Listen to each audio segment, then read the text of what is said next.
So আজকে আমাদের আলোচনা টপিক হচ্ছে ইন্টিগ্রেশন বা যোগজীকরণ। সো ইন্টিগ্রেশন শুরু করার আগে আমি কিন্তু বাই ডিফল্ট ধরে নিব যে তোমাদের ডিফারেন্সিয়েশন সম্পর্কে একদম প্রাইমারি লেভেলের কিছু আইডিয়া হইলেও আছে। অ্যাটলিস্ট তোমরা ডিফারেন্সিয়েশনের ফর্মুলাগুলার অ্যাপ্লিকেশনটা জানো, যে সাইন এক্স কে ডিফারেন্সিয়েশন করলে যে কজ এক্স হয়, কজ এক্স কে করলে যে মাইনাস সাইন এক্স হয়, এই জিনিসগুলো অ্যাটলিস্ট জানো, একদম বেসিক জিনিসগুলো জানো। এটা কিন্তু আমি ধরেই ইন্টিগ্রেশনটা শুরু করতেছি, কারণ ওই জিনিসগুলো কিন্তু আমাদের হেল্প করবে ইন্টিগ্রেশনে। ঠিক আছে? সো শুরুর দিকে আমি জাস্ট, আমরা যদিও ইন্টিগ্রেশনের থিওরিটিক্যাল পার্টটুকু, জিওমেট্রিক্যাল পার্টটুকু, যে জ্যামিতিক ভাবে ইন্টিগ্রেশন কি বোঝায়, থিওরিটিক্যালি কি বোঝায়, এই জিনিসগুলো আমরা শেষের চ্যাপ্টারটার জন্য রেখে দিব। তারপরেও কিছু প্রাইমারি কথাবার্তা বলবো। সো ইন্টিগ্রেশনের মিনিংটা কি, ইন্টিগ্রেশন দিয়ে আসলে আমরা কাজটা কি করি, ঠিক আছে? তো সেটা আগে জানা যায়। সো ডিফারেন্সিয়েশনে আমরা কাজ কি করতাম সেটা আগে একটু জানি। সো ডিফারেন্সিয়েশনে দুইটা কাজ ছিল, দুইটা মিনিং ছিল। একটা হচ্ছে আমরা কি করতাম, ঢাল বের করতাম। এবার কার ঢাল বের করতাম? যে কোনো সরলরেখার ঢাল বের করতাম। কি ডিফারেন্সিয়েশনে কেউ কি বলতে পারবা আমরা ঠিক কোন সরলরেখা ঢাল বের করতাম ডিফারেন্সিয়েশনে? স্পর্শকের ঢাল। Very good. যে ভাই কোনো একটা স্পর্শকের নির্দিষ্ট ঢাল। বিন্দুতে, হ্যাঁ গুড, যে কোনো একটা নির্দিষ্ট বিন্দুতে স্পর্শকের ঢাল বের করতাম। ঠিক আছে? যেখানে আমরা যেটা করতাম যে দুইটা বিন্দুকে অনেক কাছে নিয়ে আসতাম, যেখানে তাদের মধ্যবর্তী পার্থক্যটা টেন্স টু জিরো হইতো, সেখানে আমরা লিমিট ইউজ করতাম এবং দেখাইতাম যে যে কোনো একটা বিন্দুতে স্পর্শকের ঢাল। যখন দুইটা বিন্দু অনেক বেশি কাছে চলে আসে তখন ওই যে জিনিসটা কি হয়, যে একটা এখানে একটা বিন্দু এখানে একটা বিন্দু অনেক বেশি কাছে চলে আসলে একটা বিন্দুর মতো মনে হয়, তখন কি হয়, ছেদক রেখাটা আমাদের স্পর্শক। দেখো দুইটা বিন্দু যখন থাকে একটা বক্ররেখার মধ্যে, তখন সেটা হয় ছেদক রেখা। ওই দুইটা বিন্দুকে আমি সরল রেখাটা ছেদক রেখা হয়। বাট দুইটা বিন্দুকে যখন আমি এই দুইটা বিন্দুর মাঝখানে যে দূরত্বটা এটা কমাইতে কমাইতে একদম জিরো বানায় ফেলবো, তখন কিন্তু এই দুইটা বিন্দু একটা বিন্দুতে কনভার্ট হবে। এবং এটাই ছিল আমাদের ডিফারেন্সিয়েশনের কনসেপ্ট, যে কোনো কিছু ঢাল না, দুইটা বিন্দু যখন একটা বিন্দুতে মার্চ করবে তখন যেই সম্পর্কটা, তখন যে স্পর্শকটা তৈরি হয়, ওই স্পর্শকের ঢাল। আরেকটা মিনিং ছিল ডিফারেন্সিয়েশন, কেউ কি বলতে পারবা ডিফারেন্সিয়েশন আরেকটা মিনিং কি ছিল?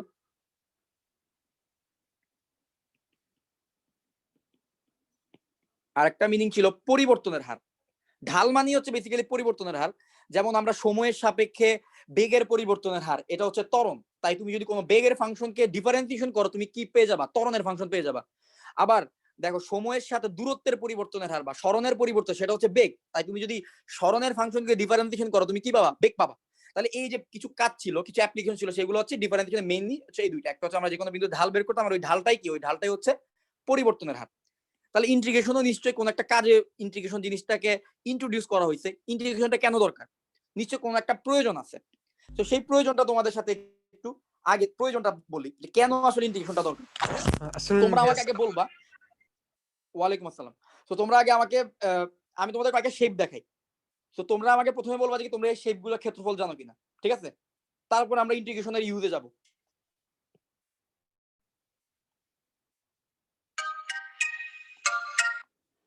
আচ্ছা দেখো তো,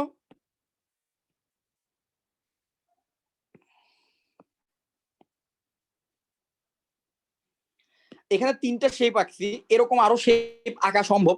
তোমরা আমাকে বলো তো এই শেপগুলোর এরিয়া কি তোমরা বের করতে পারবা? যেমন প্রথম শেপ, প্রথম যে ফিগারটা বা শেপটা, এই শেপটার নাম কি বলতে বলো তো দেখি। রেক্ট্যাঙ্গেল। এবং তার এরিয়া কত? রেক্ট্যাঙ্গেলের এরিয়া কি? দৈর্ঘ্য ইনটু প্রস্থ মানে x ইনটু y। x আর y যদি ধরি দৈর্ঘ্য প্রস্থ, তাহলে x ইনটু y।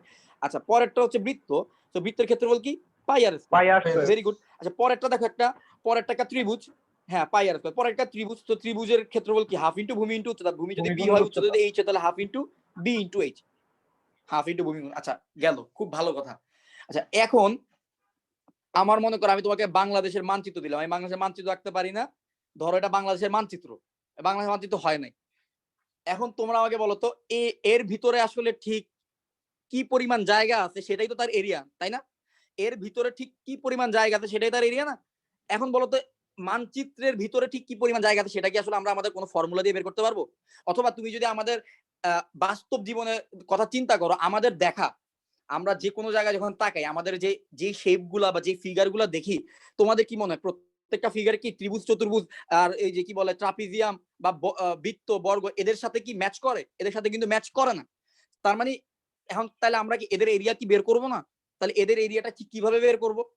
সো এদের এরিয়া বের করার কনসেপ্টটাই বেসিক্যালি আমাদেরকে কে দিবে, এদের এরিয়া বের করার কনসেপ্টটাই আমাদেরকে ইন্টিগ্রেশন দিবে। তুমি যদি ইন্টিগ্রেশন করো তুমি তাহলে কি করতে পারবা, যে কোনো শেপ, তোমাকে আল্লাহর দুনিয়া যে কোনো ফিগার দেওয়া হোক তার ভিতরকার এরিয়াটা তুমি বের করতে পারবা। সেটা কঠিন হইতে পারে, সহজভাবে করতে পারো, বাট এটা হচ্ছে ইন্টিগ্রেশন আমাদের হেল্প করে কি, যে কোনো একটা বক্ররেখা, বক্ররেখার যখন কথা আসবে তখনই কিন্তু একটা ভেজাল, যখন সরল মানে একটা যখন সরল রেখার টাইপের কোনো শেপ থাকবে তখন কিন্তু সেটা খুব সহজে তুমি তার এরিয়াটা বের করতে পারবা।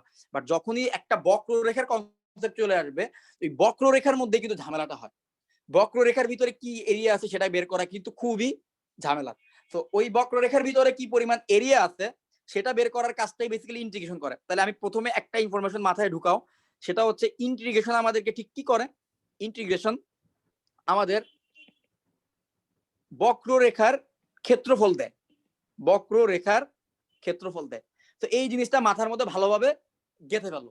তো কিভাবে দেয় সেটা অনেক ডিটেলস আলোচনা করব তোমাদের ইন্টিগ্রেশনের সবচেয়ে লাস্ট যে চ্যাপ্টারটা আছে সেই চ্যাপ্টারে গেলে। আজকে আমি কিছুটা হিন্টস দিব, বাট লাস্ট চ্যাপ্টারে গেলে আমি ডিটেলস দেখাবো যে কিভাবে আসলে বক্ররেখার ভেতরকার এরিয়াটা বের করে, ঠিক আছে? সো কিছুটা হিন্টস দেই তোমাদেরকে। দেখো লিমিটের কনসেপ্ট এখানে চলে আসবে। আগে বলো তো এই পর্যন্ত বুঝতে পারছো ইন্টিগ্রেশনটা ঠিক আসলে কোন কাজে লাগে? আমি চাচ্ছি যে ইন্টিগ্রেশন শুরু করার আগে তোমরা যেন আসলে বুঝো যে এই জিনিসটা আসলে ঠিক কোন কাজে লাগে। সো ধরো আমি একটা বক্ররেখা নিলাম, খুব সহজ, অনেকটা প্যারাবোলার শেপে, ঠিক আছে? প্যারাবোলা তো ফিজিক্সে পড়ছো, এই প্যারাবোলার শেপটা ধরো এখানে জেনারেট হইলো। এখন ভাইয়া ধরো এই হচ্ছে এ, এ হচ্ছে বি, এ থেকে বি এর মাঝখানে এই প্যারাবোলার ভিতরে কি পরিমাণ জায়গা আছে, হ্যাঁ এই যে দেখো হলুদ রিজিয়নটা, এই রিজিয়নটা আমি ধরো বের করতে চাচ্ছি এর ভিতরে কি পরিমাণ জায়গা আছে। সো প্রথম কথা হচ্ছে বক্ররেখার ভিতরে কি পরিমাণ জায়গা আছে সেটাকে আমি জানি? আমি বক্ররেখার ভিতরে কি পরিমাণ জায়গা আছে সেটা জানি না। তাহলে কি করা যায়? সো একটা ওয়ে হতে পারে যে আমি এই বক্ররেখার ভিতরে কিছু আমার জানা শেপ তৈরি করার চেষ্টা করি। আমি যেসব শেপের ক্ষেত্রফল জানি তাদেরকে এর ভিতরে আমি তৈরি করার চেষ্টা করি। তাদের এরিয়া তো আমি বের করতে পারবো। তাদের এরিয়ার মাধ্যমে আমি আমার এই বক্ররেখার ভিতরে কি পরিমাণ এরিয়া বা জায়গা তৈরি হয়েছে সেই জায়গাটা একটা আনুমানিক ভ্যালু বের করতে পারি কিনা সেটা দেখি। সো আমরা কিন্তু আয়তক্ষেত্রের ক্ষেত্রফল বের করতে পারি। আমি একটা কাজ করি, এই বক্ররেখার ভিতরে কিছু লাইন ড্র করি, লাইন ড্র করলে কিছু আয়তক্ষেত্র তৈরি করতে পারবো। ধরো এখানে একটা লাইন ড্র করলাম, এইখানে একটা লাইন ড্র করলাম, মানে আমি এই বক্ররেখার ভেতরকার জায়গাটাকে আমি কিছু ভাগে ভাগ করলাম, ঠিক আছে? ভাগে ভাগ করলাম। দেখো তো এরা কিন্তু আয়তক্ষেত্র হয় নাই। তাহলে আয়তক্ষেত্র করার জন্য আমি কি কি করতে পারি দেখো তো। একটা হতে পারে এই যে প্রথম যে দুইটা লাঠির মতো ইয়া দেখতেছো, রেখা দেখতেছো, এদেরকে একটা কাজ করা যাইতে পারে যে যে ছোট রেখাটা আছে এই ছোট রেখা বরাবর আমি দাগ টানতে পারি, তাহলে দেখো তো আয়তক্ষেত্র হইছে না? আবার দ্বিতীয় রেখা বরাবর ছোট রেখার থেকে আমি দাগ টানতে পারি, আরেকটা আয়তক্ষেত্র পাইলাম।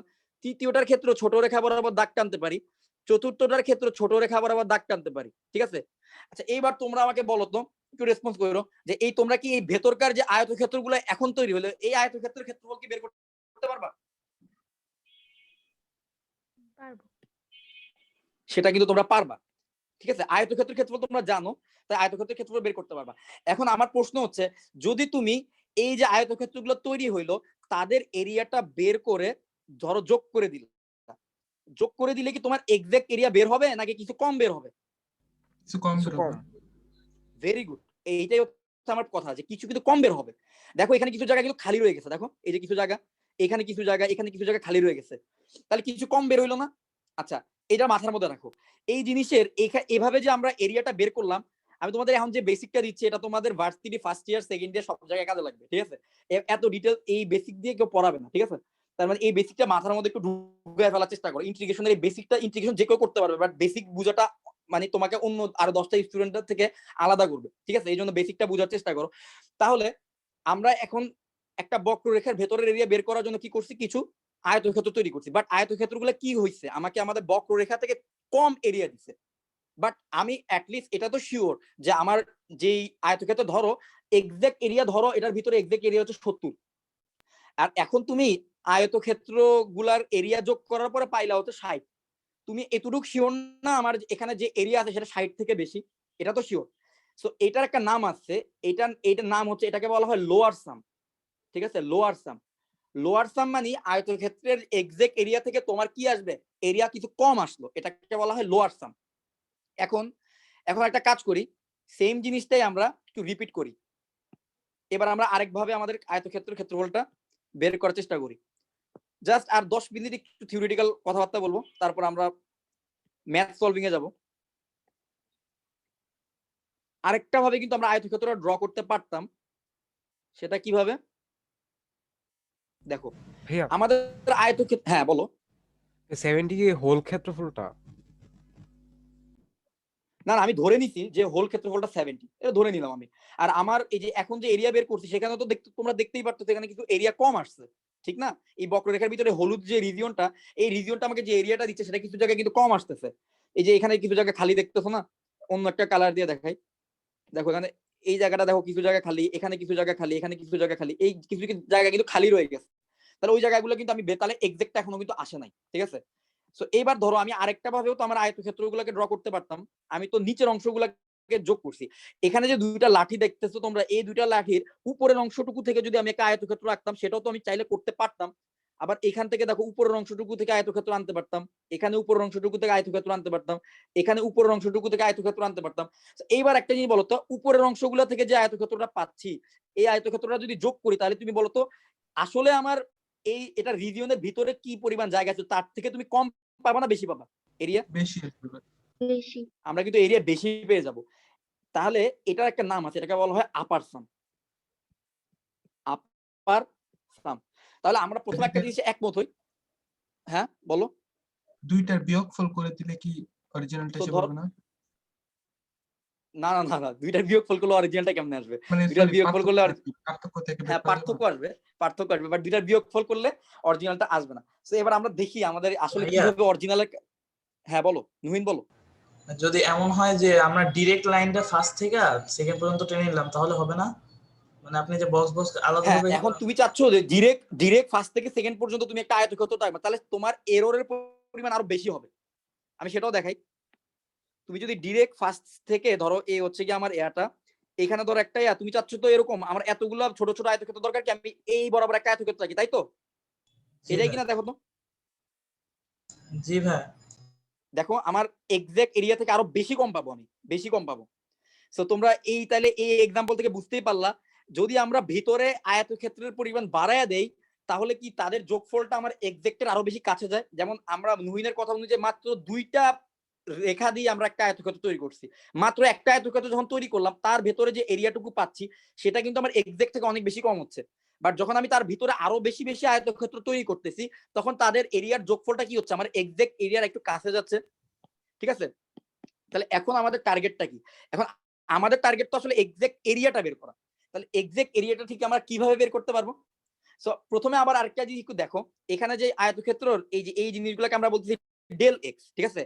ডেল এক্স আর এই জায়গায় হচ্ছে ফাংশন হলো এফ এক্স, ঠিক আছে? তাহলে দেখো তো প্রথম আয়তক্ষেত্রের জন্য ক্ষেত্রফল কত হবে?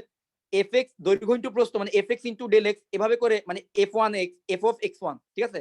যোগ আবার পরেরটাও যদি ধরো ডেল এক্স হয় তাহলে পরের আয়তক্ষেত্রের হাইট উচ্চতা ধরো এফ অফ এক্স টু, তাহলে পরের আয়তক্ষেত্রের জন্য ক্ষেত্রফল কি হবে বলতো? এফ অফ এক্স টু উচ্চতা মানে দৈর্ঘ্য ইনটু প্রস্থ কত ডেল এক্স। এভাবে সবাইকে আমি যোগ করে দিতে পারি না? সো এখন প্রশ্ন হচ্ছে কখন আমি এক্সাক্ট এরিয়াটা পাবো?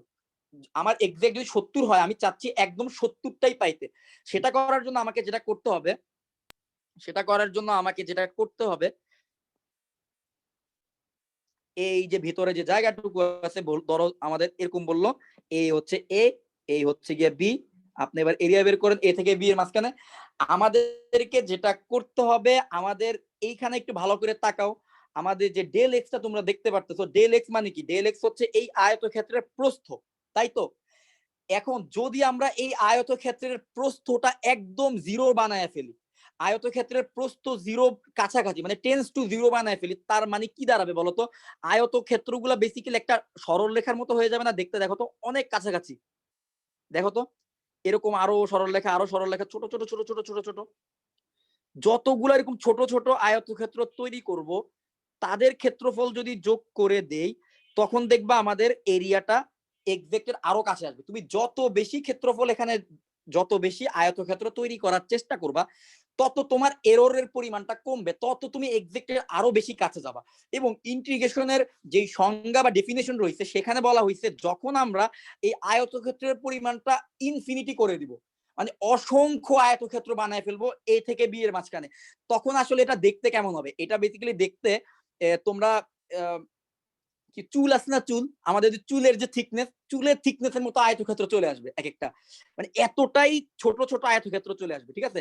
তো এরকম অসংখ্য আয়তক্ষেত্রকে যদি তুমি একটার পর একটা যোগ করতে থাকো, প্রত্যেকের ক্ষেত্রফল যদি যোগ করতে থাকি, তখন কিন্তু আমি পুরা রিজিয়নের এক্সাক্ট এরিয়াটা পাবো, তখন কিছু কমও পাবো না, কিছু বেশিও পাবো না। এই জন্যই সেখানেও লিমিটের কনসেপ্টটা চলে আসে, limit n tends to infinity summation of i is equal to 1 থেকে n f অফ xi ইনটু ডেল এক্স। অর্থাৎ যতগুলো আয়তক্ষেত্র f of x into del x মানে হচ্ছে একটা আয়তক্ষেত্রের ক্ষেত্রফল, এরকম যতগুলো আয়তক্ষেত্রের ক্ষেত্রফল বের হবে, প্রত্যেকটা আয়তক্ষেত্রের ক্ষেত্রফলের যোগফলই হবে আমার টোটাল যে কোনো বক্ররেখার ভিতরেকার এরিয়া। তাহলে বাংলাদেশের ক্ষেত্রফলও আমরা চাইলে ইন্টিগ্রেশন দিয়ে বের করতে পারবো, জাস্ট ফাংশনটা জানা দরকার আমাদের, ঠিক আছে? সো তাহলে ইন্টিগ্রেশনটা কখন হবে, নরমাল ক্ষেত্রফল বের করা কখন আর ইন্টিগ্রেশনটা কখন? তাহলে এই পার্থক্যটা শুধুমাত্র তোমাদেরকে বুঝতে হবে এই জায়গায়, নরমাল ক্ষেত্রফল বের করা আর ইন্টিগ্রেশন বের করার মধ্যে পার্থক্যটা কোথায়? তাহলে এইবার বলো তোমরা বুঝতে পারছো কিনা নরমাল ক্ষেত্রফলের সাথে ইন্টিগ্রেশনের পার্থক্যটা কোথায়? কেউ কি কিছু বুঝতে পারছো? কিছুটা বুঝলো আমার সাথে একটু শেয়ার করো, যে নরমাল ক্ষেত্রফলের সাথে ইন্টিগ্রেশনের মাধ্যমে ক্ষেত্রফল বের করার পার্থক্যটা কোথায়? বলতে কি বুঝেছো? নরমালটা পুরোটা পুরো ক্ষেত্রটার একবারে বের করা হয়, আর মানে ইন্টিগ্রেশনের ক্ষেত্রে ছোট ছোট ভাগ করে সেটার ক্ষেত্রফল বের করা হয়। এক্স্যাক্টলি একবারে অন পয়েন্ট একটা কথা বলছো। ইন্টিগ্রেশনের ক্ষেত্রে আমরা ক্ষুদ্র ক্ষুদ্র ক্ষুদ্র ক্ষুদ্র অসংখ্য আয়তক্ষেত্র তৈরি করি, ঠিক আছে? নরমাল আমরা যেহেতু বক্ররেখার ক্ষেত্রফলটা জানি না, সো আমরা আমাদের জানা কোনো একটা শেপের মাধ্যমে তার ক্ষেত্রফল বের করতে হবে। সো আমরা এখানে যে ট্রিক্স এর সাহায্যটা নিই সেটা করি কি, যে যেহেতু আমরা যে কোনো একটা শেপ জানি না, এটা মনে করো উল্টাপাল্টা একটা শেপ, তার ভিতরে কি পরিমাণ জায়গা আছে এটা আমি জানি না, তাহলে আমি তার ভিতরে অসংখ্য ক্ষুদ্র ক্ষুদ্র ক্ষুদ্র ক্ষুদ্র আয়তক্ষেত্র তৈরি করব। এই আয়তক্ষেত্রের ক্ষেত্রফলগুলো বের করবো এবং বের করার পরে যদি যোগ করে দিই, তাহলেই তো আমি ভিতরের জায়গাটুকু পেয়ে যাচ্ছি। সো ওইটাই বেসিক্যালি ইন্টিগ্রেশনের কনসেপ্ট। তাহলে আমার প্রথম টার্গেট ছিল ইন্টিগ্রেশনের কনসেপ্টটা তোমাদের বোঝানো। এখন তোমরা একটু বলো, তোমরা ইন্টিগ্রেশনের কনসেপ্টটুকু বুঝতে পারছো কিনা, ইন্টিগ্রেশনের সাহায্যে আমরা কি করি এটা বুঝতে পারছো কিনা? ভাইয়া আমরা এখন ম্যাথে চলে, হ্যাঁ বলো। আমরা কি একদম অ্যাকুরেট অ্যান্সার পাবো ইন্টিগ্রেশনের মাধ্যমে? এক্স্যাক্টলি, ইন্টিগ্রেশন যদি তুমি করো একদম অ্যাকুরেট অ্যান্সার পাবে তুমি যে কোনো শেপের জন্য। কারণ তুমি দেখো বাস্তব জীবনে তুমি যে কোনো একটা বক্ররেখার ভিতরের এরিয়াটুকু তুমি বের করতে পারবা? এক্স্যাক্টলি পারবা না। বাট ইন্টিগ্রেশন হচ্ছে এমন একটা স্টাডি, যে স্টাডির মাধ্যমে তুমি তার ভেতরে ঠিক তুমি ইন্টিগ্রেশনের ফর্মুলাগুলো ইউজ করবা, ওই স্টাইলে ম্যাথ করবা, এক্স্যাক্টলি তার ভিতরে কি পরিমাণ জায়গা আছে সব তোমাকে বলে দিবে, যে এর ভিতরে এই পরিমাণ জায়গা আছে। তাহলে তোমার জন্য একটা লাইফ সেভিং একটা জিনিস না? এবং আরেকটা মজার জিনিস হচ্ছে, ইন্টিগ্রেশনটা কিন্তু মানে ইন্ট্রোডিউস করা হয়েছিল শুধুমাত্র এরিয়া বের করার জন্য। বাট মজার বিষয়টা শুনো, যে যেমন তোমরা 9-10 কি তোমরা সাবান তৈরির বিক্রিয়াটা শিখছো না? সাবানায়ন না কি জানি বলতো, ওই বিক্রিয়ার মধ্যে তোমাদের একটু মনে করে দেখো, ওইখানে আমাদের টার্গেট কি থাকতো? আমাদের টার্গেট থাকতো সাবান বানানো, তাই তো? টার্গেট কি? টার্গেট হচ্ছে সাবান বানানো। বাট তোমরা মনে করে দেখো সাবানের সাথে কি শুধু সাবান, ওখানে কি শুধু সাবানই পাইতাম, না সাবানের সাথে অন্য বাই প্রোডাক্ট হিসেবে কিছু থাকতো? গ্লিসারল পেতাম। এক্স্যাক্টলি, আমরা কিন্তু গ্লিসারিনও পেয়ে যেতাম। সাবান তৈরি করাটা মেইন টার্গেট ছিল, বাট আমরা কিন্তু সাথে সাথে গ্লিসারিন বা গ্লিসারলটা কিন্তু পেয়ে যাইতাম। সেম একইভাবে ইন্টিগ্রেশনটা কিন্তু প্রাইমারিলি এরিয়া বের করার জন্যই ইন্ট্রোডিউস করা হয়েছিল, বাট পরবর্তীতে দেখা গেছে যে এটা দিয়ে অনেক কিছু করা যায়, শুধু এরিয়া না, এটা দিয়ে অনেক কিছু বের করা সম্ভব। এবং সেগুলো তোমরা যত বেশি হায়ার স্টাডিতে আরো যাবা, তত দেখবা যে কি ইন্টিগ্রেশন ডিফারেন্সিয়েশন কখনোই তোমারে ছাড়বে না। তুই যে ইয়ারই উঠো, second year, third year, fourth year, যেখানেই যাও, সব জায়গায় তোমার এবং এগুলার আরো হায়ার ডিমেনশনে এগুলার ইউজ তোমরা করবা। যেমন আমরা এখন সব শিখবো হচ্ছে গিয়ে 1D ফাংশনকে ইন্টিগ্রেশন করে 2D বানাবো। ইন্টিগ্রেশন মানে হচ্ছে যোগ করা বা বৃদ্ধি করা, ডিফারেন্সিয়েশন মানে ভাঙা, ঠিক আছে? এই টাইপের। তো তোমরা যখন হায়ার স্টাডিতে যাবে, তখন তোমরা হচ্ছে 2D কে যোগ করে 3D বানাবা বা 3D ফাংশনের ইন্টিগ্রেশন করবা। তো আরো অনেক স্টাডি করবা ইন্টিগ্রেশনে। সো ইন্টিগ্রেশন, ডিফারেন্সিয়েশন এদেরকে ভালোভাবে শেখাটাই আসলে ভালো, মানে বুদ্ধিমানের কাজ। কারণ পরবর্তীতে এটা নিয়ে শুধু শুধু প্যারা খাইতে হবে। সো আমরা এখন ফর্মালি প্রবলেম সলভিং এ যাব। তোমাদের আর কারো, হ্যাঁ বলো। মানে n টেন্ডস টু ইনফিনিটি হইছে কেন আরেকবার বলবেন? n টেন্ডস টু ইনফিনিটি বলতে বুঝাইতেছে এখানে ইনফিনিটি সংখ্যক আয়তক্ষেত্র আছে, ইনফিনিটি সংখ্যক আয়তক্ষেত্র আছে, এবং প্রত্যেকটা আয়তক্ষেত্রের যে প্রস্থ সেটা হচ্ছে টেন্ডস টু 0। বুঝতে পারছো? স্যার i = 1 কেন? i = 1 মানে বলতেছে এক নম্বর, এখানে দেখো অসংখ্য আয়তক্ষেত্র তৈরি হয়েছে না, i = 1 থেকে i = n পর্যন্ত। তার মানে এক নম্বর আয়তক্ষেত্র থেকে শুরু করে আপনি এন নম্বর আয়তক্ষেত্র পর্যন্ত সবাইকে যোগ করেন, যেখানে এন এর মান কত, এন এর মান হচ্ছে ইনফিনিটি, তার মানে ইনফিনিটি সংখ্যক আয়তক্ষেত্রকে যোগ করতে বলা হইতেছে। এই নোটেশন দিয়ে এটাই বোঝায়, বুঝতে পারছেন? বুঝছি। ওকে, এবার আসো প্রবলেম সলভিং এ যাই। সো এবার আসো ইন্টিগ্রেশনের প্রবলেম সলভিং এ যাই। তো প্রবলেম সলভিং এর ক্ষেত্রে একটা জিনিস, আজকে আমরা যে ধরনের প্রবলেমগুলো সলভ করব ইন্টিগ্রেশন থেকে, সেটা পারার জন্য আমাদের ইন্টিগ্রেশনের তেমন কিছু জানা লাগবে না, আমরা শুধু একটা রুল মনে রাখবো এবং পরবর্তীতে আমরা আরো অনেকগুলো রুল শিখবো, অনেক কৌশল শিখবো ইন্টিগ্রেশনের ভাষায় করার। আজকে শুধু আমরা মনে রাখবো ইন্টিগ্রেশন কি? ইন্টিগ্রেশন হচ্ছে অপোজিট টু ডিফারেন্সিয়েশন। আমরা জাস্ট এই একটা জিনিস মাথার মধ্যে রাখবো যে ইন্টিগ্রেশন হচ্ছে ডিফারেন্সিয়েশনের উল্টা প্রসেস। তাহলে ডিফারেন্সিয়েশন করলে যেই কাজটা হইতো, ইন্টিগ্রেশন করলে উল্টা কাজটা হবে। আমার কথা বোঝা গেছে? ইন্টিগ্রেশন হচ্ছে ডিফারেন্সিয়েশনের উল্টা একটা প্রসেস। তার মানে তাহলে তুমি যদি তাহলে একটা জিনিস চিন্তা করো, ধরো এক্স স্কোয়ার একটা ফাংশন, এক্স স্কোয়ারকে তুমি ডিফারেন্সিয়েশন করো, বলো তো ডিফারেন্সিয়েশন করলে তুমি কি পাবা? 2x 2x। তাহলে 2x কে যদি তুমি ইন্টিগ্রেশন করো তুমি কি পাবা বলো তো? x x square plus c। X square পাবা, প্লাস সি এর কনসেপ্টে আমি যাচ্ছি, এটা আমি বলবো। সো আপাতত ধরো এক্স স্কোয়ার পাবা। সো কেন প্লাস সি দিতে হবে সেটা আমি যাচ্ছি একটু পর। তাহলে ইন্টিগ্রেশন হচ্ছে ডিফারেন্সিয়েশনের ঠিক উল্টা একটা প্রসেস। তো এই জিনিসটা যদি আমরা মাথার মধ্যে রাখি, আজকের দিনের প্রবলেমগুলো আমরা খুব সহজেই সলভ করতে পারবো। আর প্লাস সি এর কনসেপ্টটা আমি এখন বলতেছি, প্লাস সিটা কেন লাগবে। একটা জিনিস, আমি এখানে তিনটা ফাংশন লিখবো, দেখো তিনটা ফাংশনেরই ডিফারেন্সিয়েশন কি? এক্স স্কোয়ারের ডিফারেন্সিয়েশন হচ্ছে 2x। তো এইবার একটা জিনিস বলো তো, এক্স স্কোয়ার প্লাস 5 ধরো একটা ফাংশন, বলো তো এর ডিফারেন্সিয়েশন কত আসবে? 2x এ আসবে। এটারও কিন্তু 2x। আচ্ছা এখন ধরো এক্স স্কোয়ার প্লাস সি মনে করো একটা ফাংশন, তাহলে এর ডিফারেন্সিয়েশন কত আসবে? 2x 2x। আচ্ছা এখন বলো তো প্রথম ফাংশন, এখন যদি তুমি 2x এর ইন্টিগ্রেশন বলো, তাহলে 2x এর ইন্টিগ্রেশন কি? আমি যদি তোমাকে এই প্রশ্নটা করি, তাহলে তুমি যদি বলো 2x এর ইন্টিগ্রেশন এক্স স্কোয়ার, তাহলে কথাটা কি আংশিক সত্য না পুরোপুরি সত্য? এটা কিন্তু আংশিক সত্য, আংশিক কারণ সত্য। 2x এর আংশিক সত্য, এক্স্যাক্টলি। কারণ 2x এর ইন্টিগ্রেশন কিন্তু এক্স স্কোয়ার হতে পারে, একটা কেস আছে যে ক্ষেত্রে এক্স স্কোয়ার হতে পারে, কিন্তু 2x এর ইন্টিগ্রেশন কিন্তু এক্স স্কোয়ার প্লাস যে কোনো কিছু থাকতে পারে, এক্স স্কোয়ার প্লাস যে কোনো কিছু থাকতে পারে, এবং সেটাকে আমরা বলছি সি, যেখানে সি ইজ ইকুয়াল টু 0 হইলে হচ্ছে 2x এর ইন্টিগ্রেশন হচ্ছে x স্কয়ার। বাট c এর মান তো শুধু 0 না, c এর মান যে কোনো কনস্ট্যান্ট হতে পারে, একটা আরবিট্রারি কনস্ট্যান্ট, এটা যে কোনো কিছু হতে পারে, 1 2 3 5 -5 -6।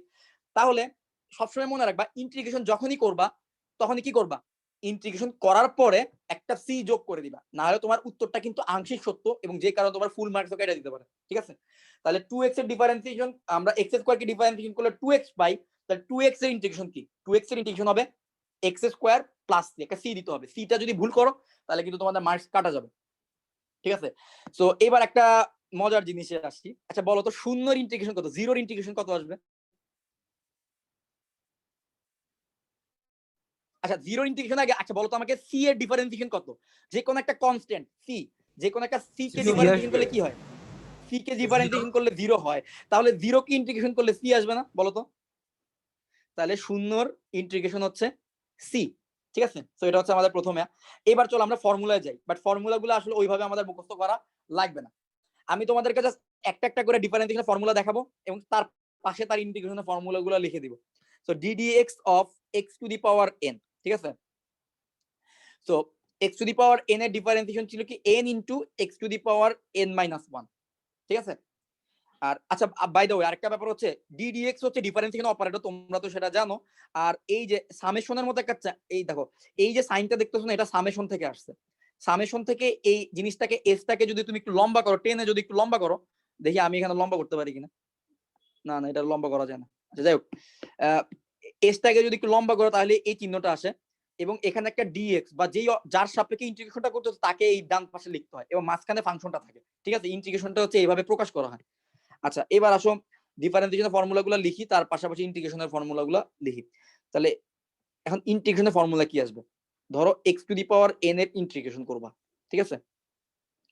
x to the power n এর ইন্টিগ্রেশন, ধরো x to the power n এর ডিফারেন্সিয়েশন করলে কি হইতো, এই উপরে যে পাওয়ারটা ছিল n, nটা আগে চলে আসতো না, nটা আগে চলে আসতো গুণ, তারপরে x এর মাথার যে পাওয়ার সেই পাওয়ারটা এক কমে যাইতো, n থেকে 1 বিয়োগ যাইতো, ঠিক আছে?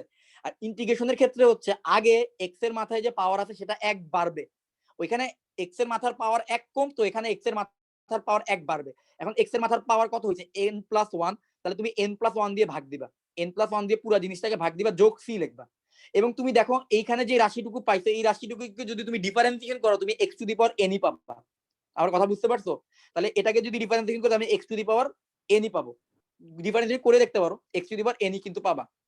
তাহলে এই রাশিটাকে ডিফারেন্সিয়েশন করলে x⁴n পাওয়া যাবে। তাহলে x⁴n এর ইন্টিগ্রেশন হচ্ছে এই রাশিটা। x⁴n জাতীয় রাশির ইন্টিগ্রেশন কি হবে? x⁴n+1 ডিভাইডেড বাই n+1, সাথে একটা c কিন্তু সবসময় যোগ করে দিতে হবে। আচ্ছা, এবার পরের ফর্মুলায় আসো। পরের ফর্মুলাটাও সহজ, ddx অফ ধরো e⁻mx, এটা ডিফারেন্সিয়েশন। এটা ডিফারেন্সিয়েশন কি হয়? e⁻mx e⁻mx এর মতোই থাকে, একটা m x এর সাথে যে mটা ছিল ওই mটা বাইরে গুণ হয়ে যায় না? তাহলে এবার ইন্টিগ্রেশনের ক্ষেত্রে একটু বুদ্ধি করে বলো তো কি হবে? e⁻mx এর ইন্টিগ্রেশন করব, তাহলে e⁻mx থাকবে, তারপরে যেই mটা x এর সাথে আছে সেই mটা এখানে ভাগ হয়ে যাবে আর যোগ c। আমার কথা বুঝতে পারছো? উল্টা প্রসেস। এবং তুমি দেখো e⁻mx K divided by m, এটাকে এই অংশটুকুকে এবার ডিফারেন্সিয়েশন করো, তুমি e⁻mx পাবা। ঠিক আছে? তাহলে যার ডিফারেন্সিয়েশন যা তার ইন্টিগ্রেশন করলে আবার আগেরটাই ফেরত আসে। ঠিক আছে? তাহলে এই গেল e⁻mx এর ইন্টিগ্রেশন। এবার 3 নম্বর ফর্মুলায় আসো। So ddx of a⁻x, a⁻x এর ডিফারেন্সিয়েশনটা কি বলো তো? ln x না, a⁻x ln a, হ্যাঁ। তাহলে এইবার এটার ইন্টিগ্রেশনটা কি হবে? a⁻x, এটার ইন্টিগ্রেশনটা হবে a⁻x থাকবে, যেখানে ln a গুণ হইতো এখানে ln a কি হবে? এখানে ln a ভাগ হবে ভাইয়া আর যোগ c। হ্যাঁ বলো। dx হবে না এখানে? হ্যাঁ dx হবে, dx টা ভুলেও দেই নাই, dx হবে। তাহলে ln x টা আগের ক্ষেত্রে গুণ হইছিল, এবার কি হইছে? ln x টা ভাগ হইছে। আচ্ছা, এইবার পরের ফাংশনে আসো। ln x এর ডিফারেন্সিয়েশন কি? ln x এর ডিফারেন্সিয়েশন কি? ln x এর ডিফারেন্সিয়েশন হচ্ছে 1/x। তাহলে বলো তো 1/x এর ইন্টিগ্রেশন কি হবে? ln x very good. ln x এর ডিফারেন্সিয়েশন যদি 1/x হয় তাহলে 1/x কি ইন্টিগ্রেশন করলে কি পাওয়া যাবে? ln x plus c। ঠিক আছে? তাহলে এই গেল। এবার পরের ফর্মুলা আসো। sin x এর ডিফারেন্সিয়েশন কি? cos x। এবার বলো তো দেখি cos x এর ইন্টিগ্রেশন কি হবে? 1/sin x plus c। না, sin x plus c। sin x কে ডিফারেন্সিয়েশন করলে যদি cos x পাওয়া যায় তাহলে cos x কে ইন্টিগ্রেশন করলে আবার আগেরটা ফেরত পাওয়া যাবে না, মানে sin x পাওয়া যাবে না। sin x এর ডিফারেন্সিয়েশন cos x, আবার cos x এর ইন্টিগ্রেশন sin x, উল্টা হবে। চিন্তা করো, sin x কে ডিফারেন্সিয়েশন করলে আসে cos x, আবার cos x কে ইন্টিগ্রেশন করো আবার পাবা sin x। বুঝতে পারছো? ফর্মুলাগুলো আমরা এভাবে মনে রাখবো। ওকে, হ্যাঁ কিছু বলছো আকিদা, বলো। কথা না, মানে না না না, sin x এর ডিফারেন্সিয়েশন cos x, তাহলে cos x এর ইন্টিগ্রেশন কি হবে? sin x, এভাবে মনে রাখবা। আচ্ছা, এবার পরের ফর্মুলা আসো। cos x এর ডিফারেন্সিয়েশন কি? cos x এর ডিফারেন্সিয়েশন হচ্ছে মাইনাস sin x। তাহলে এবার বলো তো sin x এর ইন্টিগ্রেশন কি হবে? cos x এর ডিফারেন্সিয়েশন যদি মাইনাস sin x হয় তাহলে মাইনাস cos x এর ডিফারেন্সিয়েশন কি? মাইনাস cos x এর ডিফারেন্সিয়েশন কি? মাইনাস cos x এর ডিফারেন্সিয়েশন হচ্ছে শুধু sin x। তাহলে sin x এর ইন্টিগ্রেশন হবে minus cos x। Very good, তাহলে যে বলছো ভেরি গুড। তাহলে sin x এর ইন্টিগ্রেশন হবে minus cos x। cos x minus cos x এর ডিফারেন্সিয়েশন হচ্ছে sin x। তোমরা ডিফারেন্সিয়েশন তো জানো, তাহলে মাইনাস cos x কি ডিফারেন্সিয়েশন করে দেখো কি আসবে? cos x এর জন্য মাইনাস sin x আর তার বাইরে একটা মাইনাস, মাইনাস cos x এর ডিফারেন্সিয়েশন হচ্ছে sin x। তাহলে sin x এর ইন্টিগ্রেশন কি? মাইনাস cos x, উল্টাটা না, মাইনাস cos x থেকে পাওয়া যাচ্ছে sin x, তাহলে sin x থেকে পাওয়া যাবে কি? মাইনাস cos x, কারণ ডিফারেন্সিয়েশন আর ইন্টিগ্রেশন কি? উল্টা প্রসেস, একটা করলে যেটা পাবা আরেকটা করলে তার উল্টাটা পাবা। আচ্ছা, এবার পরেরটাতে আসো। 10x, 10x এর ডিফারেন্সিয়েশনটা বলো তো? sec square x sec square x। তাহলে এবার বলো তো sec স্কয়ার x এর ইন্টিগ্রেশন কি হবে? আগের মতোই 10x 10x, 10x plus c। Very good. এবার পরে আসো, সেম একই ভাবে বাকিগুলো কিন্তু আমি লিখে দিতেছি, ফর্মুলাগুলো তুলে নিবে অবশ্যই। cot x আজকে কিন্তু আমরা এমন কোন ফর্মুলা শিখতেছি না যেটার সাথে ডিফারেন্সিয়েশনের কানেকশন নাই, কিন্তু পরবর্তীতে আমরা ওগুলো শিখবো যেগুলার ডিরেক্ট ডিফারেন্সিয়েশন আমরা জানি না, তাদের ইন্টিগ্রেশনটা শিখবো। বাট আজকে আমাদের টার্গেট হচ্ছে শুধুমাত্র একদম প্রাইমারি আলোচনায় থাকা, যে যাদের ডিফারেন্সিয়েশন আমরা জানি তাদের ইন্টিগ্রেশনটা আমরা জাস্ট বের করব। সো cot x এর ডিফারেন্সিয়েশন কি? cot x এর ডিফারেন্সিয়েশন হচ্ছে minus cosec x square x। তাহলে এইবার বলো তো cosec স্কয়ার x এর ইন্টিগ্রেশন কি হবে? Minus cot x minus cot x। Very good, minus cot x যোগ c। Very good. এবার হচ্ছে sec x, sec x এর ডিফারেন্সিয়েশন কি পড়ছিলাম? sec x এর ডিফারেন্সিয়েশন পড়ছিলাম sec x into 10x, sec x into 10x। তাহলে sec x into 10x এর ইন্টিগ্রেশন হবে উল্টাটা, sec x into 10x এর ইন্টিগ্রেশন হবে কি? শুধু sec x plus c। এবার 10 নম্বর লাস্ট ফর্মুলা, আজকের দিনের লাস্ট ফর্মুলা। এই ফর্মুলা কিন্তু মনে রাখার কিছু নাই, ডিফারেন্সিয়েশন ফর্মুলা জানলেই সেখান থেকে বের করা যায়। cosec x, cosec x, হ্যাঁ, cosec x এর ডিফারেন্সিয়েশন হচ্ছে minus cosec x into cot x। তাহলে মাইনাস তাহলে cosec x into cot x এর ইন্টিগ্রেশন কি হবে? cosec x into cot x এর ইন্টিগ্রেশন কি হবে? Minus cosec x। Very good, minus cosec x যোগ c। তাহলে এই গেল আমাদের যে ফর্মুলাগুলোর সাথে ডিফারেন্সিয়েশনের কানেকশন আছে তাদেরকে আমরা বের করলাম। এখন তোমরা অতি আবেগী হয়ে কিছু ভুল করো না। যেমন আমাকে বলো তো ln x এর ইন্টিগ্রেশন কি হবে? ln x এর ইন্টিগ্রেশন কি হবে? পারবা? এটা কি তোমরা পারবা? 1/x + c। জীবনও না। ln x এর ডিফারেন্সিয়েশন হচ্ছে না, ln x এর ডিফারেন্সিয়েশন হচ্ছে 1/x, 1/x ln x এর ডিফারেন্সিয়েশন হচ্ছে 1/x। বাট কারে তাহলে 1/x কে ইন্টিগ্রেশন করলে পাওয়া যাবে ln x, বাট প্রবলেম হচ্ছে কারে ডিফারেন্সিয়েশন করলে ln x আসে সেটাই তো আমরা জানি না। তাহলে ln x এর ইন্টিগ্রেশন কেমনে বলবো? ln x এর ইন্টিগ্রেশন বলা যাবে ডিরেক্ট বলা যাবে না, পরবর্তীতে আমরা তোমাদের শিখাবো যে কিভাবে এগুলো করা যায়। তাই আজকে আমরা আসলে কি শিখলাম সেটাই তোমাদেরকে বলতে চাচ্ছি। সেটা হচ্ছে যাদের ডিফারেন্সিয়েশনের রেজাল্টটা তুমি জানো, ওই রেজাল্টের ইন্টিগ্রেশন তুমি বলতে পারবে। আপাতত তোমাদেরকে আপাতত যেই নলেজটুকু দেওয়া হয়েছে এটার সাহায্যে যাদের ডিফারেন্সিয়েশনের রেজাল্টটা তুমি জানো, অর্থাৎ sin x এর ডিফারেন্সিয়েশনের রেজাল্ট হচ্ছে cos x, এই যে রেজাল্টটা তুমি জানো, এই রেজাল্টের ইন্টিগ্রেশনটা কি হবে সেটা তুমি বলতে পারবা। বাট যার ডিফারেন্সিয়েশনের রেজাল্ট তুমি জানো না, ওই রেজাল্টের ইন্টিগ্রেশন তুমি বলতে পারবা না। যেমন ln x টাকে আসলে ঠিক কারে ডিফারেন্সিয়েশন করলে ln x আছে সেটা তো তুমি জানোই না, তাহলে তুমি কিভাবে বলবা যে ln x এর ইন্টিগ্রেশন কত? আপাতত তোমাদের যে নলেজ, ওই নলেজ দিয়ে তোমরা বলতে পারবা না। তো এটার ব্যাপারে কি আছে? ভাইয়া, তাহলে আপাতত হ্যাঁ বলো। আপনি তো বললেন যে রেজাল্ট থেকে আমরা মানে ইন্টিগ্রেশনের মাধ্যমে মানে ফলাফলটা বের করি, কিন্তু ফার্স্ট তিনটা ফর্মুলা তো এটা মানে করে না, মেইনটেইন করে না।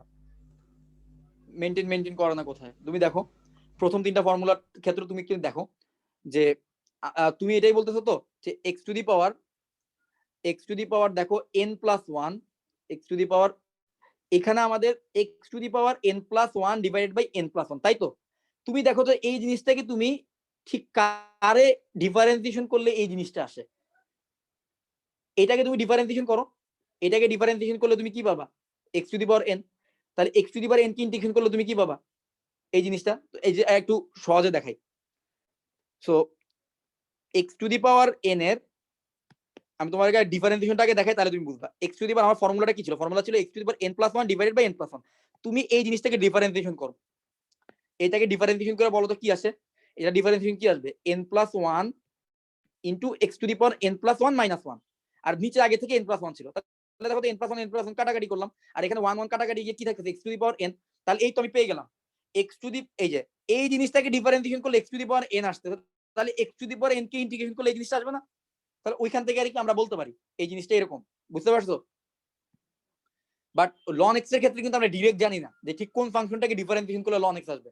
এই জন্য ওইটার কোনো ফর্মুলা আমরা আপাতত তোমাকে দিতে পারতেছি না, পরবর্তীতে আমরা শিখবো যে কিভাবে করা লাগে, ঠিক আছে?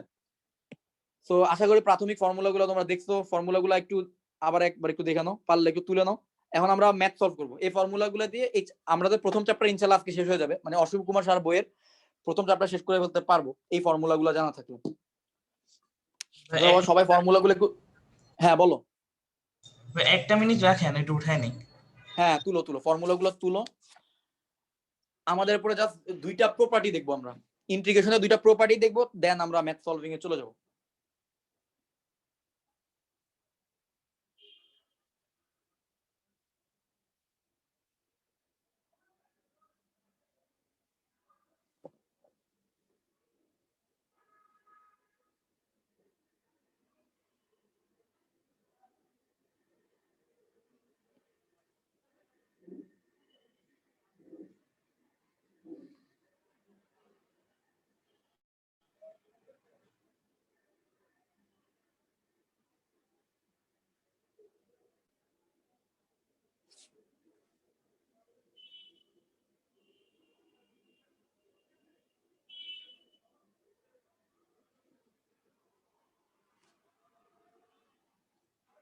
তোলা শেষ হয়েছে? জি ভাই। ওকে, এবার দুইটা প্রপার্টি দেখাই, খুব সহজ দুইটা প্রপার্টি যেগুলো ডিফারেন্সিয়েশন ও সিমিলার টাইপের প্রপার্টি ছিল। সো প্রপার্টি দুইটা 10 নম্বর প্রপার্টি থেকে জানলেই চলবে। ওকে 10 নম্বর টাইম দিতেছি, নাও এই যে হয়ে গেছে।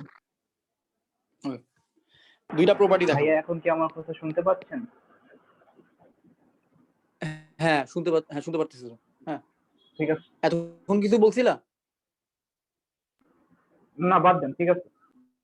আচ্ছা ওকে, সো এবার দেখো প্রথম প্রপার্টিটা দেখো, ডিফারেন্সিয়েশনের মধ্যে এমন ছিল না, দেখো তো ধরো ডিডিএক্স অফ এমন থাকতো যে একটা ফাংশন যোগ আরেকটা ফাংশন, হ্যাঁ জি অফ এক্স, এরকম প্লাস মাইনাস যদি থাকতো আমরা কি করতে পারতাম, আলাদাভাবে ডিডিএক্স অফ এফ এক্সটা করতাম, একটা প্রথম ফাংশনকে করতাম যোগ বা বিয়োগ, বা আলাদাভাবে পরের ফাংশনটা করতাম, এটা করতে পারতাম না। অর্থাৎ দেখো ডিডিএক্স অফ বাইরে যদি এমন থাকে সাইন এক্স যোগ কজ এক্স, এটার জন্য আমরা কিভাবে করতাম, আগে সাইন এক্স এর উপর ডিফারেন্সিয়েশন করতাম যোগ কজ এক্স এর উপর, আলাদাভাবে ডিডিএক্স অফ সাইন এক্স, আলাদাভাবে ডিডিএক্স অফ কজ এক্স করতে পারতাম, তাই তো? ওই সেম প্রপার্টিটাই হচ্ছে ইন্টিগ্রেশনের ক্ষেত্রে অ্যাপ্লিকেবল। সো ইন্টিগ্রেশনের ক্ষেত্রে কি, সো এখানে যদি যত মানে ফাংশনই থাকুক তাদের যদি যোগফল আকারে থাকে, ধরো f1x প্লাস মাইনাস f2x, ধরো এই দুইটা ফাংশন আছে তাদের ইন্টিগ্রেশন, তো তুমি যেটা করতে পারবা, চাইলে তুমি প্রথম ফাংশনের ইন্টিগ্রেশনটা করবা প্লাস মাইনাস দ্বিতীয় ফাংশনের ইন্টিগ্রেশনটা করবা, তার রেজাল্ট কিন্তু একই হবে। এই পুরাটার ইন্টিগ্রেশনের রেজাল্ট যা হবে আলাদাভাবে প্রথমটার ইন্টিগ্রেশন যোগ দ্বিতীয়টার ইন্টিগ্রেশন করলে একই রেজাল্ট পাবা, ঠিক আছে? সো এটাই হচ্ছে কি আমাদের প্রথম প্রপার্টিতে এই জিনিসটা বলা হয়েছে গেল। সো এবার হচ্ছে দ্বিতীয় প্রপার্টিটা দেখি। দ্বিতীয় প্রপার্টিটা বলছে কি, আচ্ছা দ্বিতীয় প্রপার্টিতে যাওয়ার আগে ডিফারেন্সিয়েশনের সাথে একটু কানেক্ট, ডিফারেন্সিয়েশনে দেখো তো এরকম ছিল কিনা, সি ইন্টু এফ, ধরো একটা যে কোনো একটা কনস্ট্যান্ট যদি থাকতো ওই কনস্ট্যান্টটা কি বাইরে চলে আসতো না, সিটা বাইরে চলে আসতো, শুধু এফ অফ এক্স এর উপর ডিফারেন্সিয়েশনটা হইতো, তাই তো? এরকম কিন্তু একটা প্রপার্টি ছিল, ঠিক আছে? তো ইন্টিগ্রেশনও সেম একটা প্রপার্টি আছে। প্রপার্টিটার কি বলা হয়েছে, যে ধরো একটা ফাংশন ইন্টিগ্রেশন করব c into f of x আছে, হ্যাঁ, তো আমরা চাইলে কি ওর সিটাকে বাইরে নিয়ে যাব, শুধু এফ অফ এক্স এর উপর ইন্টিগ্রেশনটা চাইলে করতে পারবো, ঠিক আছে? তাহলে এই হচ্ছে কি দুইটা প্রপার্টি। সো এবার চলো আমরা ম্যাথ সলভিং এ যাই।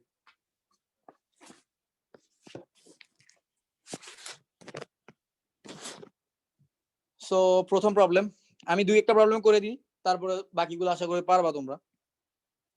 দেখো 2x যোগ 5x to the power 4 into dx, এই জিনিসের ইন্টিগ্রেশন করতে বলছে, ঠিক আছে? তো প্রথমে প্রপার্টিটা অ্যাপ্লাই করি, আমি একটা প্রবলেম করে দিতেছি, ভালোভাবে খেয়াল করো পুরোটা, হ্যাঁ? দেখো 2x কে ইন্টিগ্রেশন করতে হবে যোগ 5x to the power 4 K integration করতে হবে। তো প্রথমে আমি 2x এর উপর আলাদাভাবে ইন্টিগ্রেশন করব, যোগ 5x টু দি পাওয়ার 4 এর উপর আলাদাভাবে ইন্টিগ্রেশন করব, প্রপার্টি ইউজ করলাম, আলাদাভাবে ভাগ করে দিলাম। এবার 2x এর মধ্যে 2টা তো কনস্ট্যান্ট, 2টাকে বাইরে নিয়ে যাই, শুধু x এর উপর ইন্টিগ্রেশন করব, যোগ 5 কনস্ট্যান্ট, 5টাকে বাইরে নিয়ে যাই, অনেক ভেঙে ভেঙে দেখা গেছি, x টু দি পাওয়ার 4 এর উপর ইন্টিগ্রেশনটা করব, ঠিক আছে? তো সবগুলা প্রপার্টি ইউজ করলাম। এবার বলো, যদি আমার x to the power n এর উপর ইন্টিগ্রেশন করি তাহলে ফর্মুলা কি, x to the power n plus 1 divided by n plus 1 যোগ c।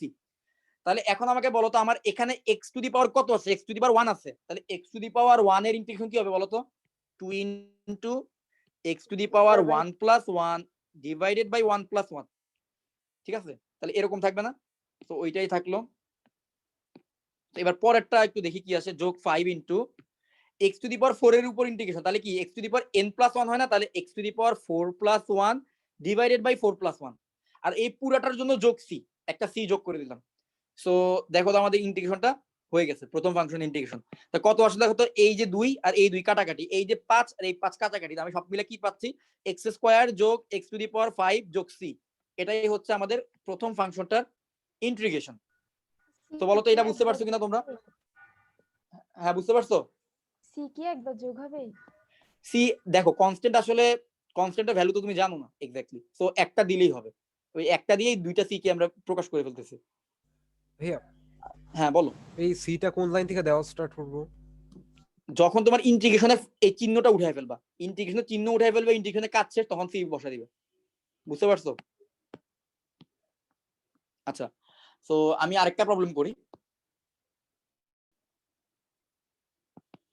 দেখো দেখো তোমরা আশা করি পারবা। এখন এই কয়েকটা প্রবলেম করলে তোমরা মোটামুটি বাকিগুলো পারবা। সো এই ফাংশনের ইন্টিগ্রেশন করতে বলছে। সো দেখো এই যে 6 হচ্ছে কনস্ট্যান্ট, তাহলে 6 টাকে বাইরে নিয়ে যেতে পারি, তাহলে আমার কি থাকতেছে 1/x³ থাকতেছে তার ইন্টিগ্রেশন। আচ্ছা বলো তো 1/x³ কে কি আমি চাইলে এভাবে লিখতে পারি x ইনভার্স 3? 1/x³ কে আমি x ইনভার্স 3 লিখতে পারি না? তো আমি x ইনভার্স 3 লিখলাম। সো এইবার বলো তো ফর্মুলা অ্যাপ্লাই করলে কি হবে? x⁴ কত হবে? -3 + 1 / -2। হ্যাঁ, very good. -3 + 1 divided by -3 + 1 plus c মানে -2 আর কি। সো আমরা সব মিলে পাইতেছি কত 6 * x inverse 2 divided by -2। So 2 2 কাটাকাটি গেল 3, সব মিলে থাকতে -3 আর প্লাস c দিয়ে দিবা এখানে, তাহলে -3 x ইনভার্স 2 প্লাস c, এটাই হচ্ছে আমাদের অ্যানসার এই প্রবলেমের জন্য। ঠিক আছে, সো আশা করি তোমরা বুঝতে পারতেছো। সো এবার তোমাদের একটা করতে দিত, দেখি এটা করতো দেখি, dx divided by cube root ভিতরে হচ্ছে x²। এইটা পারো কিনা দেখো তো, সবাই একটু ট্রাই করো তো। প্রথমে কাজ হচ্ছে এই যে ইনভার্স আছে এগুলাকে সবগুলাকে পাওয়ার x⁴n আকৃতিতে নিয়ে যাবা। n এর মান পজিটিভ নেগেটিভ যাই হোক x⁴n এর আকৃতিতে নিয়ে আসার চেষ্টা করো, তারপরে ফর্মুলা অ্যাপ্লাই করবা। ঠিক আছে, সো কিউব রুট আছে, কিউব রুট গুলারে সবগুলাকে সাইজ করো, এক জায়গায় নিয়ে আসো।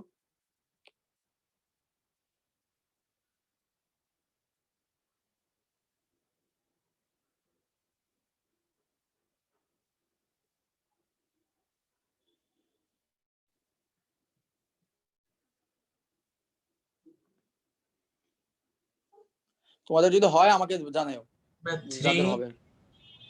3 x⁴ 1/3 + c। x⁴1/3 plus c এরকম আসে নাকি? আচ্ছা, বাকিদের কি এরকমই আসছে? দেখো তো সবাই। আমার তো x⁻⁻½ আসছে। ভাইয়া Then সবই divided ঠিক by আছে, কিন্তু খালি মাইনাস আসে। -3 * x⁻⁻³ (1/3 + c)। -3 * x⁻⁻1/3 plus c, সবার এটা আসছে? এই আসবে এটা আসছে সবার? x⁻⁻1/3। x⁻⁻1/3, আচ্ছা -3 * x⁻⁻1/3, তাই তো? আচ্ছা, বুঝতে পারছি। ওকে, আমার কাছে সলিউশন আছে কিনা সরি দাঁড়াও একটু দেখি। সরি প্লাস 1 হবে, ঠিক আছে। আচ্ছা x⁻1/3। আচ্ছা আচ্ছা, আমি উত্তরে যা দেখতেছি সেটা হচ্ছে নুহিন যেটা বলছিল সেটাই আর কি এটা correct। ঠিক আছে। প্রথমটা হুম। নুহিন, এটা ঠিক আছে এটা। সো যারা বুঝো নাই তাদের জন্য আমি আজকে প্রথম দিন একটু ডিটেইলস দেখাই দিয়েছি সবকিছু। সো তাদের জন্য একটু ডিটেইলস দেখাই। জিনিসটা দেখো, এখানে প্রথমে আমরা একটা কাজ করি, নিচের যে কিউব রুট আছে এটাকে ভাঙাই। সো কিউব রুটটা ভাঙাই দিলে x² কি হবে 1/3 হবে, ভাঙাই দিলাম।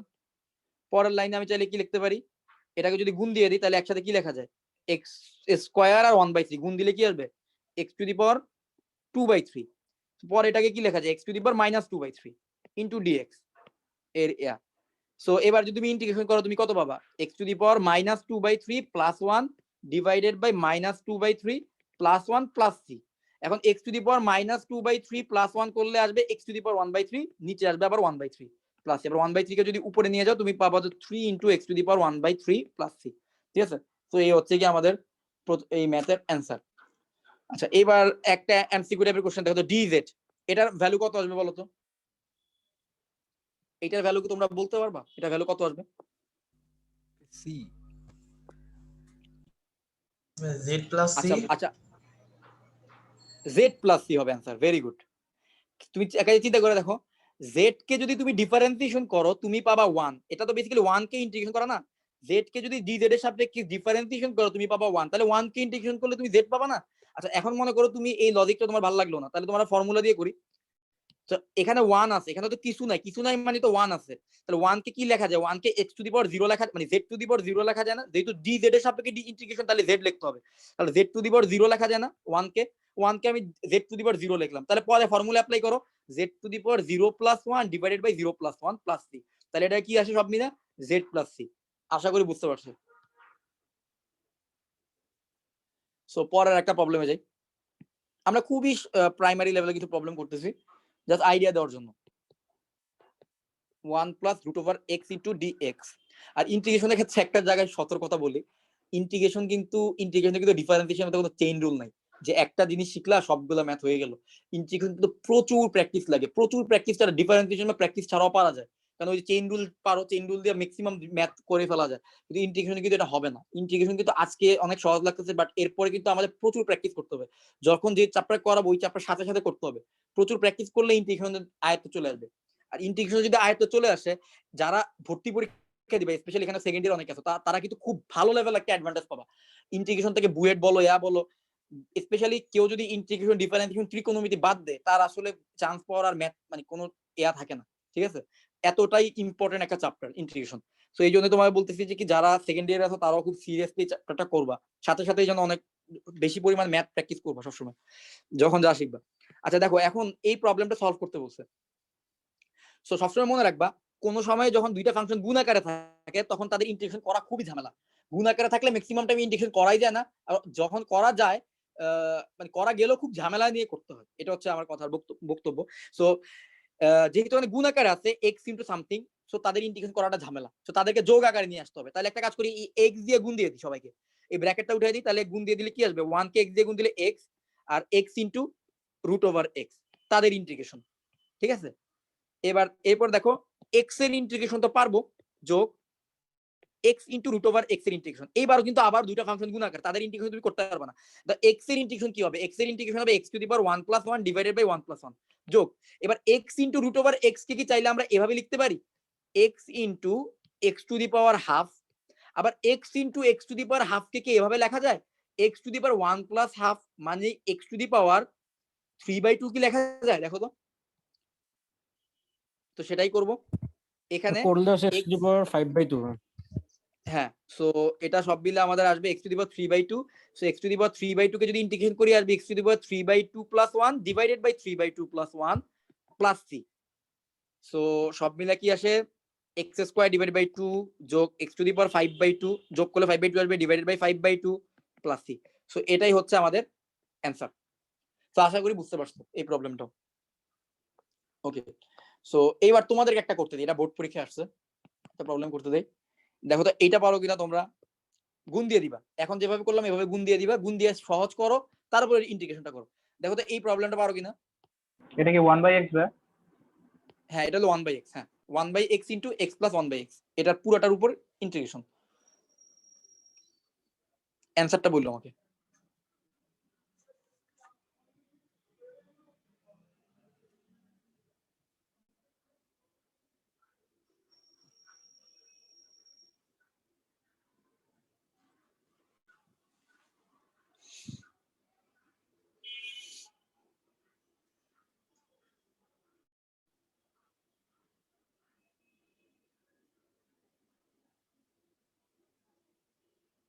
-1/x + c। মনে হয় কোথাও ভুল হইতেছে, ভাইয়া একটু ভুল হইতেছে কোথাও। হ্যাঁ বলো।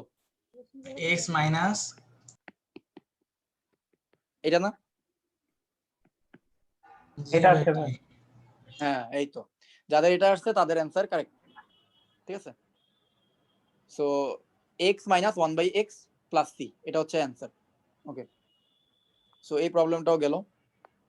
এখন আমরা পরের, ধরো এবার পরের একটা প্রবলেমে যাই। ধরো x³ + 1 divided by x + 1 dx। আর দেখো তো দুইটা ফাংশন ভাগ আকারে থাকলে ইন্টিগ্রেশন কি করতে হবে, এটা কি তোমরা জানো? তোমরা কিন্তু এটা জানো না, তাহলে তোমরা এটার ইন্টিগ্রেশন কিন্তু করতে পারবে না। কিন্তু তোমরা একটু খেয়াল করে দেখো তো, এদেরকে কি কোনোভাবে সিম্পল করা যায় কিনা কোনো ফর্মুলার সাহায্যে। ভালোভাবে খেয়াল করে দেখো তো, কিউবের সূত্র x³ ফলাম + ভাই। 1 এর এক্স্যাক্টলি x³ + 1 এর সূত্রটা কি, x + 1 into x² - x + 1। So a³ + b³ এর ফর্মুলা অ্যাপ্লাই করলাম, a + b * a² - ab + b²। So এই ফর্মুলাটা অ্যাপ্লাই করলাম ডিভাইডেড বাই x + 1। সো এবার কিন্তু তোমরা নিজেরা পারবা, এই যে x + 1 x + 1 কেটে দাও। সো এবার ইন্টিগ্রেশনে কি আসবে, x² - x + 1 এর ইন্টিগ্রেশন। সো x² এর ইন্টিগ্রেশন কি হবে, x³ divided by 3 minus x এর ইন্টিগ্রেশন হবে x² ডিভাইডেড বাই 2 যোগ 1 এর ইন্টিগ্রেশন হবে কি শুধু x প্লাস c। তো এই হচ্ছে আমাদের অ্যানসার। তো আশা করি বুঝতে পারছো। তো এবার তোমাদের একটা প্রবলেম দেই, দেখো তো এটা পারো কিনা। 5x টু দি পাওয়ার 4 যোগ 4x² যোগ 3, এটাকে ভাগ দিতেছি আমি কিউব রুট x দিয়ে, বলতেছি এইটার ইন্টিগ্রেশন করো, যেই রেজাল্ট পাবা তার ইন্টিগ্রেশন করো। তো প্রথম কাজ হচ্ছে এই কিউব রুট x দিয়ে সবাইকে ভাগ দিয়ে দাও, ভাগ দিয়ে সবাইকে একটা রাশির যোগফল আকারে নিয়ে আসো, ঠিক আছে? বড় একটা রাশির যোগফল আকারে নিয়ে এসো, এরপর ইন্টিগ্রেশনটা অ্যাপ্লাই করো। তো এরপর আমাকে অ্যানসারটা বললো যে কত আসছে অ্যানসার।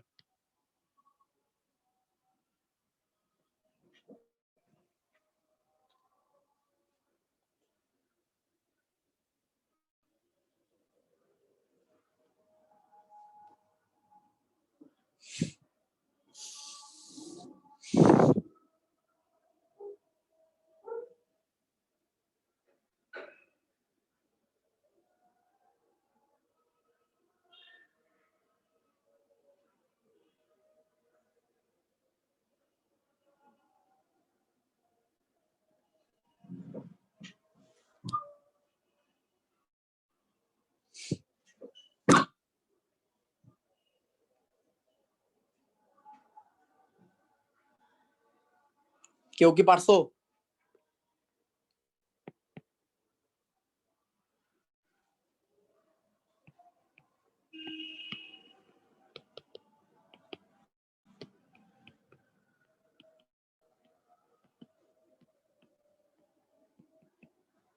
এই যে এই কাজটুকু করতে হবে। তারপরে ভাগ করার পরে রাশি যা থাকে সূচকের ভাগ করার পরে যেমন 5 into x to the power 4 minus 1/3 হবে, যোগ 4 ইন্টু এক্স স্কোয়ার মাইনাস 1/3 হবে, যোগ 3 ইন্টু এক্স ইনভার্স 1/3 হবে, এবং তারপরে তাদের ইন্টিগ্রেশন করো।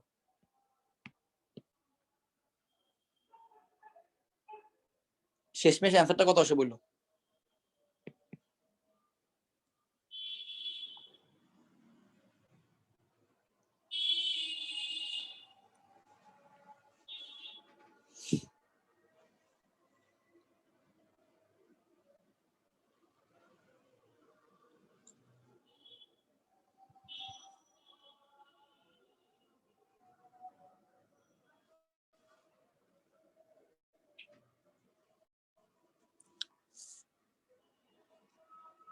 আমি অ্যান্সারটা লিখে দিতেছি, তোমরা জাস্ট একটু মিলাও এটা এরকম আসে কিনা।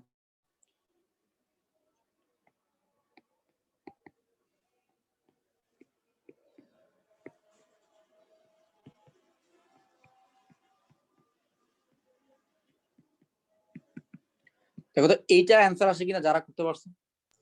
জি ভাই মিলছে। গুড, ওকে। সো অ্যান্সার হবে এইটা। সবাইকে চেষ্টা করো, পারবা, সহজ ম্যাথ। তো আজকে আরো কিছু প্রবলেম করতে হবে, ঠিক আছে? আরো কিছু প্রবলেম যেহেতু করতে হবে, আমি একটু ফাস্ট যাবো এখন। তো আশা করি তোমাদের বেসিক আইডিয়াটুকু হয়ে গেছে। তো দেখো এবার আমি একটু ফাস্ট যাই। 3 টু দি পাওয়ার এক্স যোগ e to the power x এর ইন্টিগ্রেশন। সো প্রথম কথা হচ্ছে যে 3 টু দি পাওয়ার এক্স এর ইন্টিগ্রেশন কি হবে বলতো? 3 টু দি পাওয়ার এক্স এর ডিফারেন্সিয়েশন কি হইতো? 3 to the power x into ln 3। তাহলে 3 টু দি পাওয়ার এক্স এর ইন্টিগ্রেশন হবে কি? 3 to the power x divided by ln 3, তাই না? আর e to the power x এর ইন্টিগ্রেশন কি? ই টু দি পাওয়ার এক্স এর differentiation E to the power x, integration E to the power x যোগ সি। এই হচ্ছে কি আমাদের অ্যান্সার। ঠিক আছে, আমরা সহজ অনেকগুলো ইন্টিগ্রেশন করলাম আজকে। তো আমরা এবার আরেকটু ত্রিকোণমিতিক ফাংশনে যাই। ত্রিকোণমিতিক ফাংশনের ইন্টিগ্রেশন গুলো মজার আছে, তো এখানে একটু যাই। সো ধরো প্রথমে একটা প্রবলেম দিই, sin 5x এর ইন্টিগ্রেশন। আচ্ছা এখন বলো তো sin 5x এর ইন্টিগ্রেশন কি হবে? ফর্মুলা কি বলে? sin x এর ইন্টিগ্রেশন কি? Minus cos x। তাহলে sin 5x এর ইন্টিগ্রেশন হবে মাইনাস cos 5x। আর যেহেতু x এর সাথে 5 আছে, x এর সাথে যেহেতু 5 আছে, 5টা কি করতে হবে? ভাগ দিতে হবে। 5 কে ভাগ দিয়ে দিতে হবে, যোগ c। এটাই হচ্ছে অ্যান্সার। বুঝতে পারছো? ডিফারেন্সিয়েশন আমরা ওই কনস্ট্যান্টটা গুণ দিয়ে দিতাম, x এর সাথে যে সহগ থাকতো গুণ দিয়ে দিতাম, এখানে হচ্ছে তার ভাগ দিয়ে দিব। sin x এর ইন্টিগ্রেশন হচ্ছে sin 5x এর ইন্টিগ্রেশন কি? Minus cos 5x divided by 5। ঠিক আছে? আর ভাইয়া হ্যাঁ বলো। এখানে যদি sin 5x two x square থাকতো তাহলে sin 5x স্কয়ার যদি থাকতো, তাই তো? আচ্ছা সেই ক্ষেত্রে তুমি ইন্টিগ্রেশনটা করতে পারতো না এভাবে। সহজ কথা হচ্ছে এটা ডিফারেন্সিয়েশন না যে তুমি চেইন রুল ধরতে পারবা। যদি sin 5x স্কয়ার থাকতো তাহলে তুমি একটা ঝামেলা পড়ে যেত। তারপরে ওই ধরনের প্রবলেমগুলো কিভাবে করতে হবে সেটাই তো ওই আমরা নেক্সট ক্লাসগুলোতে শিখবো, যে অনেক কিছু প্রতিস্থাপন করতে হয়, অনেক কিছু সাবস্টিটিউট করে করে আগাইতে হয়। মানে ইন্টিগ্রেশনটা হচ্ছে এই জায়গাতে একটু ঝামেলা, যে এটা কিন্তু ডিফারেন্সিয়েশন যে কোনো কিছু ধরে করতে পারবা না। ঠিক আছে, এক্সাক্ট ফর্মুলা জানো কিনা দেখবা, যদি জানো করবা, না জানলে বসে থাকো, সাবস্টিটিউট করবা বা করবা, অন্য অনেকভাবে করতে। যাই হোক, এবার পরের প্রবলেম আসো। sec x into sec x plus 10x এই জিনিসটা ধরো ইন্টিগ্রেশন করতে দিল। সো কি করবা, sec x যেহেতু আমি প্রথমে বলছি যে কি গুণ আকারে আছে তো তাদের ইন্টিগ্রেশন তো পারা যাচ্ছে না, তো sec x টা গুণ দিয়ে দিই, তাহলে চলে আসছে দেখি sec স্কয়ার x যোগ sec x ইনটু 10x, এই যে পুরো জিনিসটা আসলো। এখন আমাকে বলো sec স্কয়ার x এর ইন্টিগ্রেশন কত হবে, ফর্মুলা কি বলে, কার differentiation sec square x, 10x এর ডিফারেন্সিয়েশন sec স্কয়ার x, তাহলে sec স্কয়ার x এর ইন্টিগ্রেশন কি হবে 10x। 10 আবার বলো sec x এর ডিফারেন্সিয়েশন কি, sec x কে যদি তুমি ডিফারেন্সিয়েশন করো sec x থেকে আসবে হচ্ছে sec x ইনটু 10x, তাহলে sec x ইনটু 10x থেকে যদি ইন্টিগ্রেশন করি আমি আবার কি পাবো, ফেরত পাবো কি sec x ফেরত পাবো না, যোগ c। তাহলে এই হচ্ছে কি আমাদের এই পুরা প্রবলেমের ইন্টিগ্রেশনের রেজাল্ট, ঠিক আছে। আচ্ছা গেল, এবার পরের প্রবলেমে যাই, যে dx divided by 1 plus cos 2x। আচ্ছা, সো যে কোনো কিছু ভাগফল আকারে আছে তার ইন্টিগ্রেশন তো পারতেছো না, কিন্তু বলো তো 1 প্লাস cos 2x এর কোনো ফর্মুলা জানো কিনা তুমি, 1 প্লাস cos 2x এর কোনো ফর্মুলা 2 জানো, cos square x 2 cos square x, very good. So 2 cos square x যদি থাকে তাহলে এই 2 টাকে 1/2 তো, তাহলে 1/2 তো কনস্ট্যান্ট বাইরে নিয়ে আসলাম, আর 1 cos স্কয়ার x কে লেখা যায় sec স্কয়ার x। এবার কিন্তু sec স্কয়ার x এর ইন্টিগ্রেশন কিন্তু তুমি জানো, তাহলে half into sec square x এর ইন্টিগ্রেশন হচ্ছে 10x প্লাস c।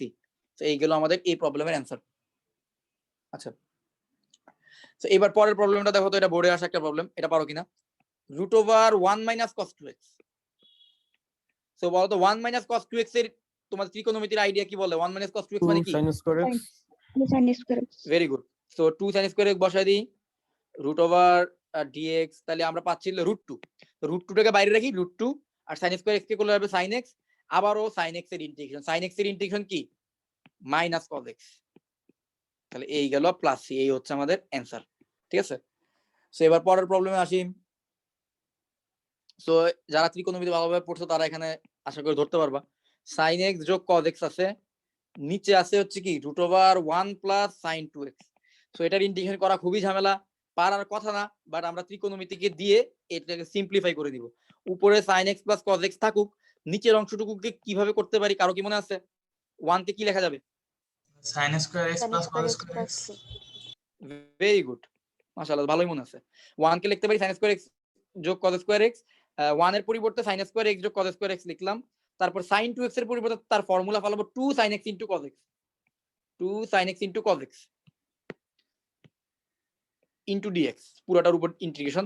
এবার দেখো তো উপরে থাকলো sin x যোগ cos x, নিচে কি থাকলো, নিচে হলো sin x যোগ cos x হোল স্কয়ার আর রুট, তাহলে sin x যোগ cos x হোল স্কয়ার, এই যে ফর্মুলাটা কি, এখানে ফর্মুলা পড়বে না, sin x যোগ cos x হোল স্কয়ার আবার আর রুট আছে, তাহলে রুট আর হোল স্কয়ার কাটাকাটি যাবে, তাহলে sin x যোগ cos x ই থাকবে।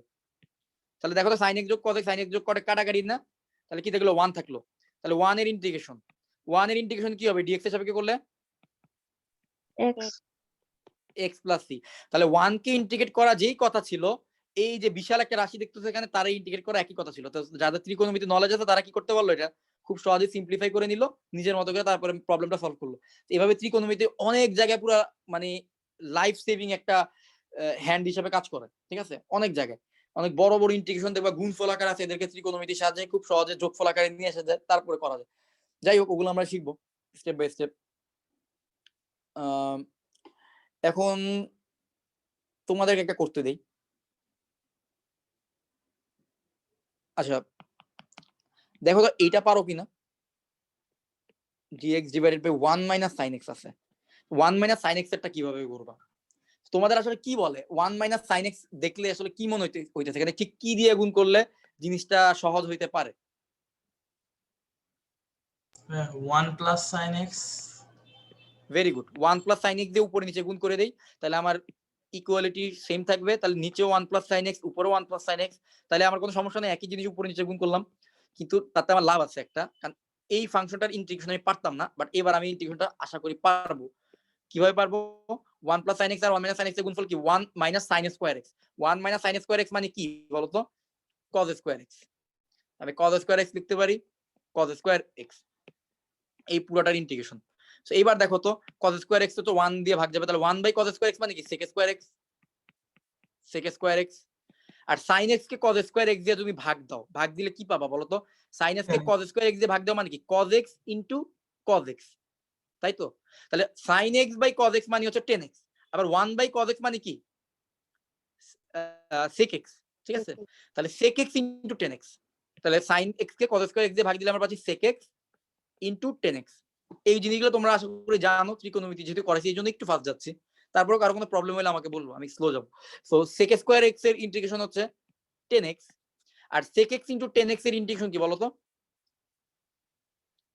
sec x sec x, কারণ sec x কে ডিফারেন্সিয়েশন করলে sec x ইনটু 10x আসে, তাহলে sec x ইনটু 10x কে ইন্টিগ্রেশন করলে sec x আসবে যোগ c। তাহলে এই হচ্ছে আমাদের অ্যানসার। তো প্রবলেমটা ইন্টারেস্টিং ছিল, 1 মাইনাস sin x ছিল। আচ্ছা এবার তাহলে তোমরা দেখি এটা করো তো, দেখি তোমরা এই একটা প্রবলেম করো, আমাদের আর যা দুইটা বা তিনটা প্রবলেম করলে শেষ, আমাদের এই পুরো চ্যাপ্টারটাই শেষ হয়ে যাবে। আমাদের 7টা চ্যাপ্টার আছে এখানে, আর পরের চ্যাপ্টারগুলো একটু বড়। সো দেখো এবার 1 প্লাস sin x এটা তোমরা একটু করো তো, আগের মতোই অনুবন্ধী দিয়ে এবার তোমরা 1 মাইনাস sin x দিয়ে গুণ দিবা উপরে নিচে, তারপরে আমাকে অ্যানসারটা বলো, অ্যানসার কত আসে।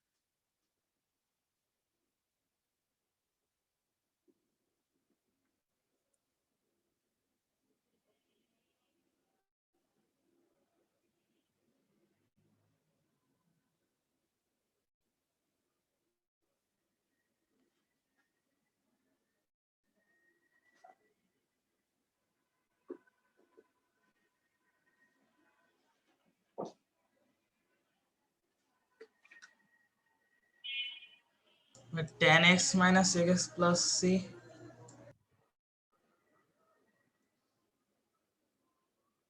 tan x minus sec x plus c, হ্যাঁ tan x minus sec x plus c হবে অ্যানসার। ওকে, ভেরি গুড। আচ্ছা দেখো তো এই প্রবলেমটা পারো কিনা, দেখি কারা কারা পারে। cos থিটা ডিভাইডেড বাই, পারা উচিত sin স্কয়ার থিটা, d থিটার সাপেক্ষে ডিফারেন্স ইন্টিগ্রেশন করতে বললাম।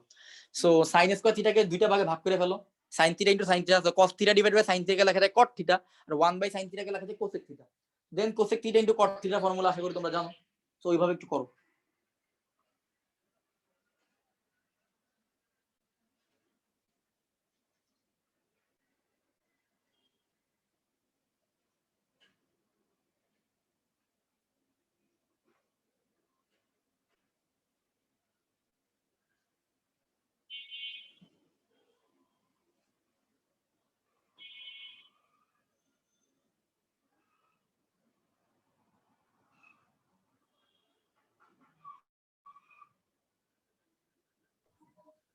অ্যান্সার কি minus cosec theta?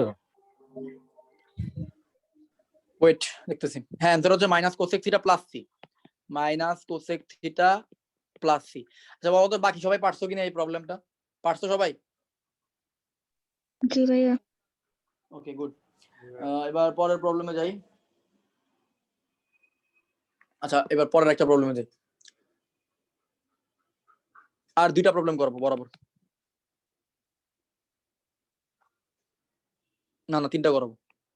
a sin cube theta যোগ b cos cube theta divided by sin square theta into cos square theta. যত বেশি প্র্যাকটিস করবা ইন্টিগ্রেশনে হাত চলে আসবে, নাহলে কিন্তু কয়েকদিন পরে দেখো প্যানিক হয়ে যাবা ইন্টিগ্রেশন নিয়ে। সো বেশি বেশি প্র্যাকটিস করতে হবে। প্রথম কাজ হচ্ছে sin square theta into cos square theta দিয়ে ভাগ দেই সবাইকে। তো ভাগ দিলে কি পাচ্ছি বলো তো, a sin কিউব থিটাকে ভাগ দিচ্ছি sin square theta into cos square theta দিয়ে। আমি কিন্তু দেখো সবার লাস্টে ইন্টিগ্রেশনটা শুরু করতেছি, কারণ আমার ইচ্ছা ছিল ডিফারেন্সিয়েশন করতে আমাদের ভালোই সময় গেছে, কারণ একটু ডিটেইলস পড়তে গেছি। সো ইন্টিগ্রেশনটাও যেন আমরা ডিটেইলস পড়তে পারি, এজন্য অন্য চ্যাপ্টারের প্রেসারটা একটু কমায় নিলাম, এখন যেন একটু ভালোভাবে ইন্টিগ্রেশনটা আস্তে ধীরে শেষ করতে পারি। সো তোমরাও একটু মনোযোগ দিয়ে পুরো কোর্সটা শেষ করবা, এটা হচ্ছে আশা। সো এবার দেখো ভাগ করে দিলাম sin square theta into cos square theta দিয়ে দুইজনকে ভাগ করে দিলাম। সো এবার যদি কাটাকাটি করি sin square theta sin square sin cube theta, কারণ শুধু sin থিটা থাকে, সব মিলে কি পাচ্ছি a sin theta divided by cos square theta যোগ, আর এখানে কাটাকাটি করলে থাকতেছে হচ্ছে b cos theta divided by sin square theta. এই পুরো জিনিসের ইন্টিগ্রেশন। হ্যাঁ সো এবার দেখো তো sin থিটাকে cos স্কয়ার থিটা দিয়ে ভাগ দিলে কি থাকে, sin থিটাকে একটা cos থিটা দিয়ে ভাগ দিলে থাকবে tan থিটা ইনটু আরেকটা cos theta 1 by cos theta মানে হচ্ছে sec theta, sec theta into tan theta যোগ b cosec theta into cot theta. So এইবার বলো এদের ইন্টিগ্রেশন কি হবে? ডি থিটা না, d থিটা হবে, d থিটা এটা ডি থিটা। এবার বলো ইন্টিগ্রেশন কি হবে? sec থিটা ইনটু tan থিটার ইন্টিগ্রেশন কি? a sec theta. আর cosec theta into cot theta integration কি? Minus cosec theta. তাহলে মাইনাস b cosec থিটা যোগ c। তাহলে এই হচ্ছে কি অ্যান্সার। সো শেষ। এবার পরের প্রবলেমে আসো। আমি কি বেশি ফাস্ট যাচ্ছি? 1 plus cos 4x dx। So এটা হচ্ছে পরের প্রবলেম। সো এই প্রবলেমে দেখো, আচ্ছা এবার আমাকে একটু আইডিয়া দাও এটা কিভাবে করা যায়, কারণ এইভাবে ভাগফল আকার একটা ফাংশন আছে, এটা তো ইন্টিগ্রেশন করতে পারবো না। সো এখন এটা কি করা যায়? 1 plus cos 2x এর formula। হ্যাঁ, 1 প্লাস cos 4x টাকে আমরা একটা ফর্মুলা ফেলাইতে পারি। আমরা জানি যে 1 plus cos 2x 2 cos square x। তাহলে আমাকে বলো তো 2x থাকলে এখানে x হয়ে যাচ্ছে না? তাহলে 1 প্লাস cos 4x যদি থাকতো তাহলে ফর্মুলাটা কি হইতো? 2 cos স্কয়ার 2x। তাহলে 1 প্লাস cos 4x থাকলে ফর্মুলাটা হইতো 2 cos স্কয়ার 2x। তা কিভাবে আসছে আশা করি এখন বুঝতে পারবা। সো আমরা 1 প্লাস cos 4x এর পরিবর্তে বসাই দিব কি 1 divided by 2 cos square 2x, এটার ইন্টিগ্রেশন। সো আমরা হাফটাকে বাইরে নিয়ে আসি, আর 1 বাই cos স্কয়ার 2x টাকে আমরা কি লিখতে পারি? sec square 2x। এবার বলো তো দেখি sec স্কয়ার 2x এর ইন্টিগ্রেশন কি? 10 2x। 10 2x বাই 2 বাই 2 বলতে হবে 10 2x বাই 2 প্লাস। তাহলে এই হচ্ছে কি আমাদের sec স্কয়ার 2x এর ইন্টিগ্রেশন। সো আজকের দিনের শেষ ম্যাথ, এটা তোমরা করো, আমি হিন্ট দেই। cot স্কয়ার 7x যোগ sec স্কয়ার 9x dx, ঠিক আছে? এই ইন্টিগ্রেশনটা করো তো। দেখো তো তুমি cot স্কয়ার 7x এর ইন্টিগ্রেশন কিন্তু তুমি জানো? তুমি কিন্তু জানো না। আবার দেখো sec square 9x, sec square 9x এরটা কিন্তু তুমি জানো, বাট cot স্কয়ারটা কি তুমি জানো? জানো না। তো sec স্কয়ার 9x এর ইন্টিগ্রেশন তো ডাইরেক্ট বলতে পারবা, বাট cot স্কয়ার 7x টাকে আসলে কি করা যায় একটু বলো তো দেখি। cot স্কয়ার 7x টাকে তুমি তাহলে কি করতে পারবা, যেহেতু এটা ফর্মুলা তুমি জানো না? cosec স্কয়ার মাইনাস cos হ্যাঁ, square. Very good very good very good. cot square 7x কে আমরা cosec স্কয়ারে নিয়ে যাই, তো cosec স্কয়ার 7x minus 1, তাই তো? cosec square minus cot square is equal to 1, so cosec square minus 1 is equal to cot square 7x। তাহলে cosec square 7x minus 1, তারপর cosec square 7x এর formula তুমি জানো। cosec স্কয়ার 7x কে cosec square x এর formula কি? cosec square x এর formula integration হচ্ছে কত? ইন্টিগ্রেশন হবে minus cot x। তাহলে cosec স্কয়ার 7x এর ইন্টিগ্রেশন হবে minus cot 7x divided by 7 ভাগ 7, ঠিক আছে? সো আর sec স্কয়ার 9x এর ইন্টিগ্রেশন কি হবে? 10 9x ডিভাইডেড বাই 9, তো এটাই হবে না? সো এই প্রবলেমটা দেখো তো সবাই পারছো কিনা, এটা পারলে আজকের ক্লাস শেষ।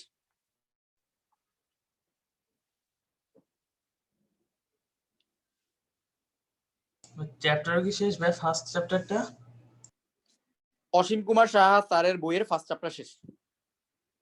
এরপর হচ্ছে আমরা ইন্টিগ্রেশনের টেকনিক শিখবো। আজকে আমরা কোনো টেকনিক শিখি নাই, ঠিক আছে? আমরা যাদেরকে ডিরেক্ট ইন্টিগ্রেশন করা যাচ্ছিল তাদেরকে ডিরেক্ট ইন্টিগ্রেশন করছি, বাট এরপরে আমাদের দেখা যাবে কি ম্যাক্সিমাম অনেক কিছু ইন্টিগ্রেশন করতে পারতেছি আমরা ডিরেক্ট। তখন আমরা বিভিন্ন টেকনিক শিখবো, এক একজনকে এক এক টেকনিকের মাধ্যমে আমরা ইন্টিগ্রেবল করব, ইন্টিগ্রেশন করার যোগ্য হিসেবে তৈরি করব, তারপরে তার ইন্টিগ্রেশন করব, ঠিক আছে? নেক্সট ক্লাস থেকে আমাদের ইন্টিগ্রেশনের টেকনিক শুরু হবে, টেকনিক শেখার ক্লাসগুলো শুরু হবে, এবং ওখানে মোটামুটি আমরা 20টার মতো টেকনিক শিখবো। ওইটা দিয়ে আমরা মোটামুটি সবগুলো চ্যাপ্টার কভার করতে পারবো। আমাদের আর 6টা চ্যাপ্টার বাকি আছে, যার মধ্যে 5টা চ্যাপ্টারই 4টা চ্যাপ্টার হচ্ছে আমাদের এই টেকনিক শিখানো, আর লাস্টের 2টা চ্যাপ্টারের মধ্যে আর নতুন কোনো কিছু নাই, মানে পুরান জিনিসে অ্যাপ্লিকেশন বেসড। যাই হোক, এই প্রবলেমটা পারছো সবাই?